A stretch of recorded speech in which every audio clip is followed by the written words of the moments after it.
How is it going, guys? Another week and another review coming right at you, and this time we dive into a game that has a very interesting way of telling a story, cute graphics, and a very water-filled world that reminds me a little bit of Subnautica. Is this game still worth your time in 2023? Let's find out. The game we are talking about is Raft.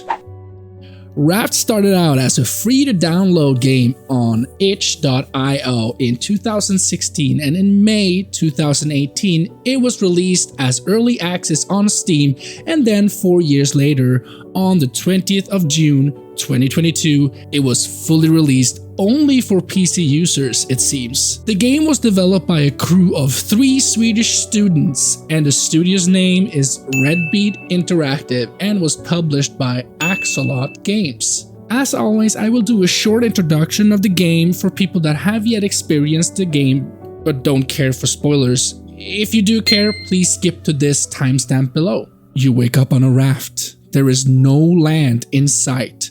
Only water as far as the eye can see. You open your notebook and there you find out that you are a forward scout. The notebook also says 1. Your raft is your home, your hook is your friend. 2. If your raft breaks, you patch it up. If your hook is lost, you make another. 3. If you find the big blue stretching out forever, that means that you aren't paying attention. 4. There is nothing you can't make if you have the right salvage. 5. Follow any radio frequencies. If it's still broadcasting, it's above water. 6. Others have come before you. More will come after you. Be sure to mark your way. 7. The world is gone, but its stories remain.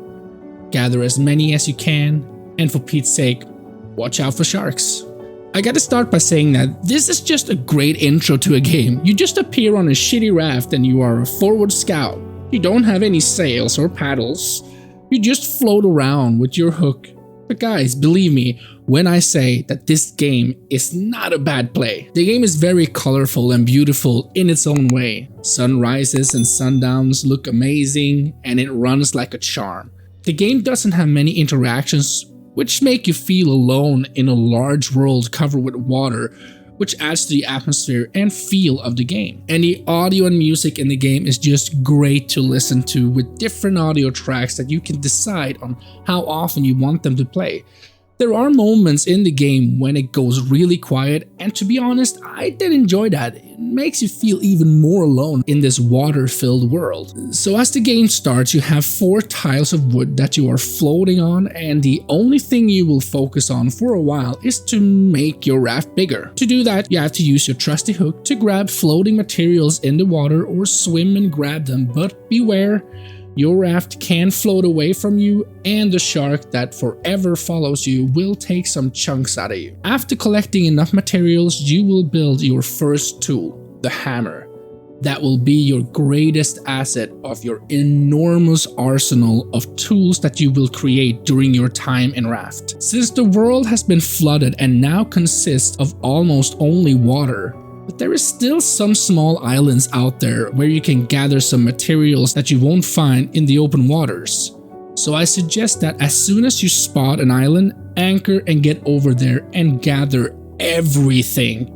You are going to need it all, I promise you this. Here is a little tip.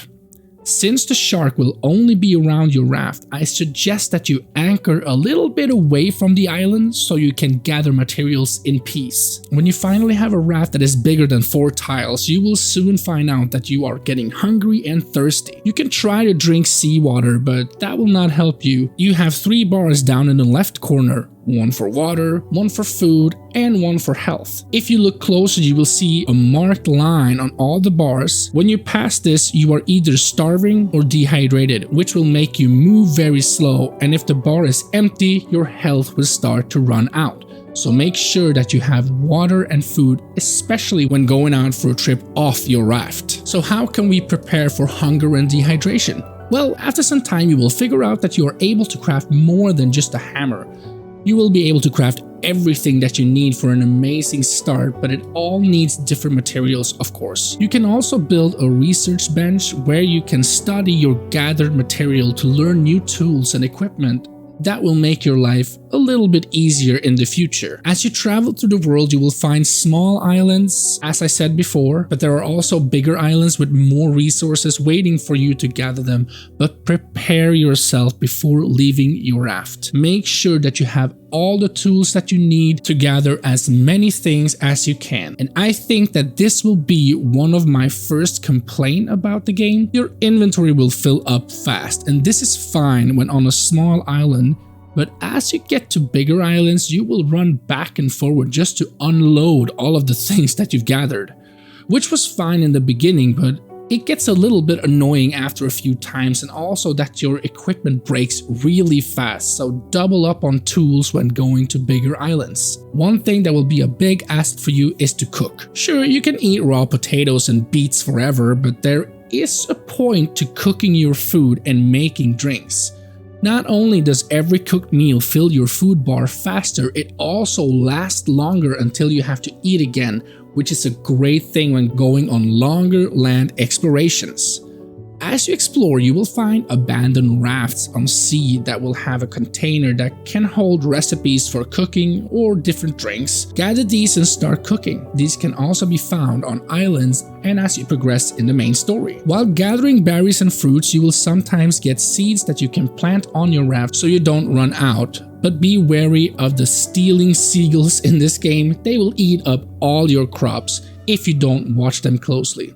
Pro tip: build the small and medium planter indoors and this problem goes away. So this game isn't very combat focused, but there are certain animals that you do want to kill for their meat and skin. But as I said, this game is not focused on combat that much. Sometimes when attacking, the hit won't connect, and you will notice this in the beginning, but as you get used to the game's fighting style, you will get the hang of it. There are also animals that are non-hostile that you can bring on your raft to collect materials in a more farming way. But you can't just pick them up, you need certain tools for this. So everything breaks in this game, and especially if you play on the harder difficulties. So if you want a more relaxed gaming experience, I suggest playing on easy, since you can't change difficulty mid-game without using a mod. But the one thing that bothered me a little bit is the durability on items. Everything breaks very fast, but they do get better as you get better materials and blueprints to make better equipment. But after a while, you will find out that a certain material that is very difficult to gather, in the sense that you have to travel a lot and then using a tool to find it and hope that it consists of that certain material. And when you finally do find it, it's very few of them, and it just didn't feel like it was worth the hassle. This game's story reminds me so much of Subnautica when it comes to how you gather information on what actually happened with the world. You explore the open sea, and eventually you will find a tool to help you following up on the story,